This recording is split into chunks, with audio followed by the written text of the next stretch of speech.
ताकत और ये असर इस शानदार विजय के रूप में है। प्रधानमंत्री मोदी जी का मैं अभिनंदन करता हूं इस शानदार विजय के लिए। और उन्होंने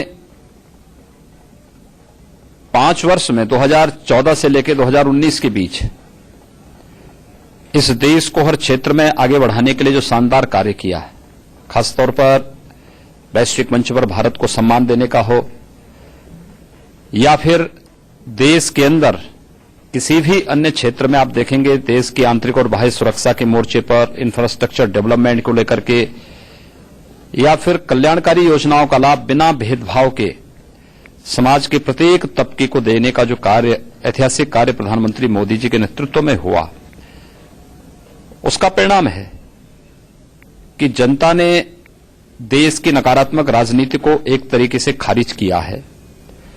विकास, राष्ट्रवाद और सुशासन के मुद्दे पर मोदी जी के नेतृत्व पर फिर से विश्वास किया है। एक तरफ मोदी जी का यशस्वी नेतृत्व भारतीय जनता पार्टी और एनडीए को प्राप्त हुआ, तो दूसरी तरफ हमारे राष्ट्रीय अध्यक्ष अमित शाह जी की संगठनात्मक रणनीति आम जन के उन भावों को मतदान में बदलने के लिए संगठनात्मक जो रणनीति बनी थी, इसका एक परिणाम है। मैं प्रधानमंत्री मोदी जी का अभिनंदन करता हूं इस शानदार विजय के लिए। भारतीय जनता पार्टी पहली बार 300 का आंकड़ा प्राप्त कर रही है, आगे 300 का आंकड़ा पूरा कर रही है और एनडीए 350 का आंकड़ा पूरा कर रही है।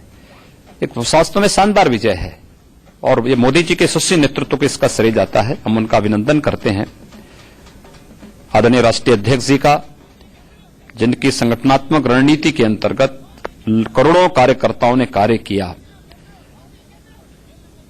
अमित शाह जी को और भारतीय जनता पार्टी के उन कोटि कोटि कार्यकर्ताओं का भी मैं अभिनंदन करता हूं, उन्हें बधाई देता हूं, जिनके परिश्रम से आज भारतीय जनता पार्टी एक बार अपने नेतृत्व के उन भावों को पूरा कर रही है जो पहले से ही नारा था कि भारतीय जनता पार्टी 300 का आंकड़ा पार करेगी।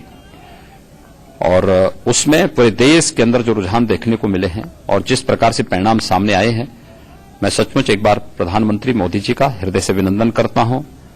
उत्तर प्रदेश में प्रधानमंत्री मोदी जी यहां से सांसद का चुनाव भी लड़ रहे हैं और शानदार विजय की ओर काशी में बढ़ रहे हैं।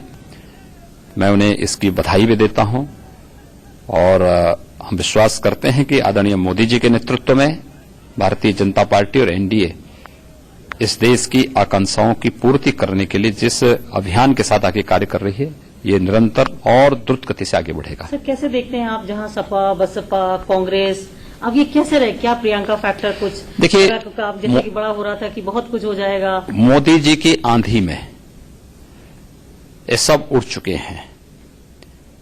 और सबसे अच्छी बात यह है कि जो नकारात्मक राजनीति कांग्रेस ने प्रारंभ की, विपक्ष ने प्रारंभ की, सपा या बसपा ने प्रारंभ की, उस नकारात्मक राजनीति का उन्हें खामियाजा भी भुगतना पड़ा है। तो योगी भी इस वक्त मोदी में होते हुए दिखाई दे रहे हैं। हर हर मोदी, घर घर मोदी 2014 में जो कहा गया था बीजेपी के लिए, ये जो नारा दिया था बीजेपी ने, वो अब 2019 में बिल्कुल सटीक बैठता हुआ दिखाई दे रहा है। कम से कम 344 का ये जो आंकड़ा है, ये तो यही दिखा रहा है। एक छोटे से ब्रेक के लिए हम यहाँ पर रुक रहे हैं, फौरन हाजिर होंगे।